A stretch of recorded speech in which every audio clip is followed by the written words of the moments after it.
In order to understand how Bitcoin works, we must first understand how money works. Originally, people would trade one commodity for another, for example some eggs for some milk. The problem with this was that it was hard to know exactly how much milk to give for a couple of eggs, and so bartering was necessary.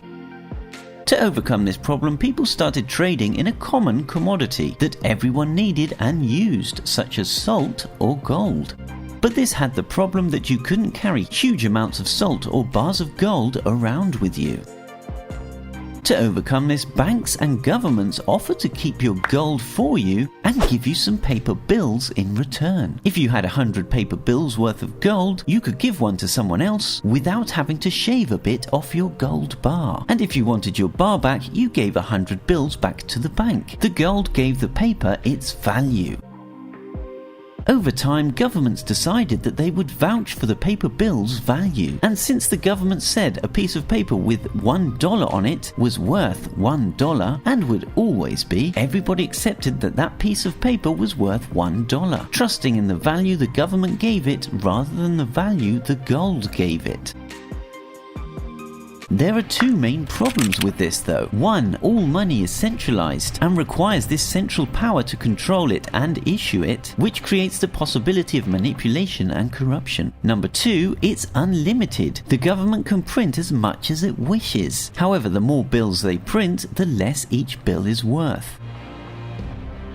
Nowadays, most transactions are digital and don't use paper bills. This causes another problem, which is controlling whether people have the money to spend or whether they have spent it already, a problem known as double spending. This problem is solved by banks and credit card companies keeping a central ledger of every transaction made. In October 2008, someone published a document online under the alias of Satoshi Nakamoto. This document explained an idea for a digital currency called Bitcoin that needed no middlemen or controlling central power. Instead of a bank or credit card company keeping a central private ledger to record how much money you have to spend and how much money you have spent, and so ensuring no double spending is happening. Bitcoin's ledger is public. Every Bitcoin user's computer keeps an exact copy of the ledger that is constantly updating and checking transactions. Whereas with the central ledger, the user is public and the transaction is private, with Bitcoin the transaction is public but the user remains private.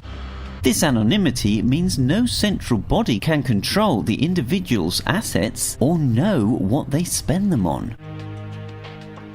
Bitcoin is a digital currency that has the same value all over the world.